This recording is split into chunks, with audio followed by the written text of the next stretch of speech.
because 6 in 10 Americans report feeling stressed out by the economy. Folks have questions about how to cope, and you have been sending us via website and Twitter. Now let's get some answers from peak performance strategist and good friend Tony Robbins. Thank you very much, Tony, Thanks, Robin. Great to see you. for being here. We saw it with Diane earlier. She was up and she showed the postcard of America, the 10 cities, people that had good jobs, and now they find themselves living in tents. They are just so much anxiety out there, and a lot of people are asking, why is this happening to me? Why?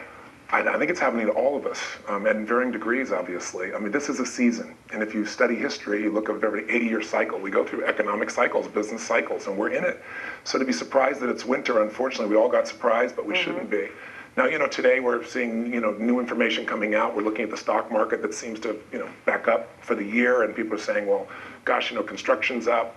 But if you get yourself all excited and think it's all just over, I think you're making a big mistake. We're going to have a lot more tests now. The economy's got a lot more challenges to go through. So the secret is, what are you going to do? And the answer is you're going to have to get stronger mentally, emotionally, physically. You're going to have a strategy on how to do well in this type of time so that you don't have the delusion that the events are controlling how you feel. And I know that sounds overly simplistic, but think about it. When things were going well, we're 5% of the population of the world, the U.S. We have 50% cocaine use of the whole world. We have, we spend as much money on alcohol as we do on the defense budget. We're in a place we have 15 million people that are diagnosed as being depressed, and we're spending $500 million on Prozac. We have the highest level of teen suicide in our history. That was when things were going well a couple of years ago, so things aren't what they seem. Sometimes your worst day can be your best day if it produces a change, and that's part of what I'm focused on. A lot of folks, they said, okay, all those things that you say, it's bad enough. But when you're older, it's even heightened. And we had a lot of people saying, what do you do if you're older and you're trying to start that second career? How do you positively look at the aging process? Well, it's very much like an athlete, so I can relate this to you. You were saying off the air here about, you were listening to my tapes years ago, what you do.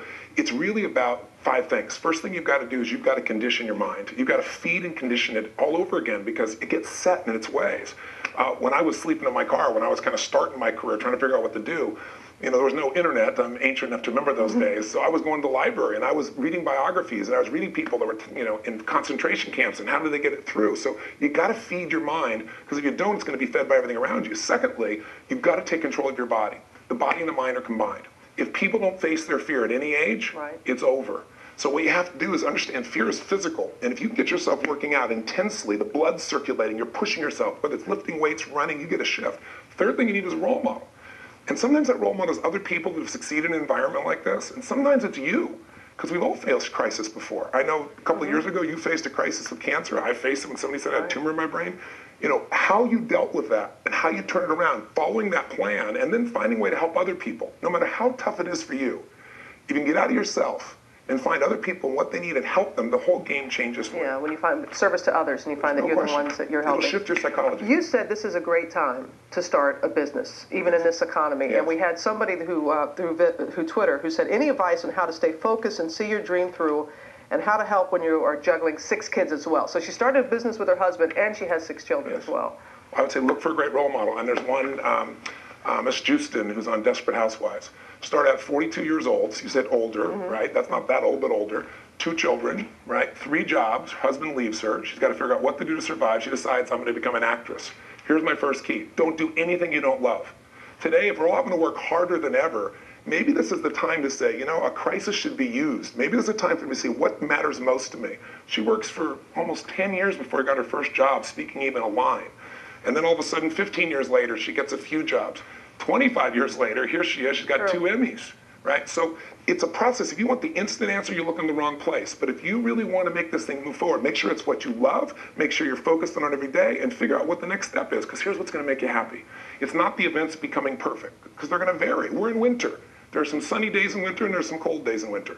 What you really need is to make progress. Progress equals happiness. If you can make a little progress physically, or in your relationship, or in your career, or in your ability, or in your skill, you're going to feel much more fulfilled. And when the storms come, you'll handle them. You'll be stronger. We're stronger than we think we are. A little bit stronger than we think we are. Repetition is a mother's skill. I know everyone's looking for something new, but sometimes you just have to keep repeating that and hearing that. It's like working out. Everybody wants muscle, but nobody wants to work out. You've got to work out your mind and your body. Tony, thank you very much. I hope you help some folks. I know getting up sometimes in the morning, people are like, what now? Can I just plant one with the seed? If you're thinking that the event's controlling you, ask yourself this question. If I told you, decide in 10 seconds, what's the best thing that ever happened to you? It would change your life in seconds, and what's the worst? The best most people would say is, I won the lottery, won $200 million. The worst they'd say is, I became paralyzed from the neck down. That's what studies show. A year later, which one of those two people you think is happier? The latter. No, neither. They're at the same happiness they were a year before. But 3 years later, the person who's paralyzed, the person who went through severe challenges feels stronger. They lowered their expectations and they grew as a person. Their relationships are deeper and their perspective on life has changed. Those three things happen with extreme stress. And I tell people, if you've got extreme stress, use it. Don't let it use you. Well, thanks, Tony, for your perspective as always. We appreciate it, that. Robin. Okay.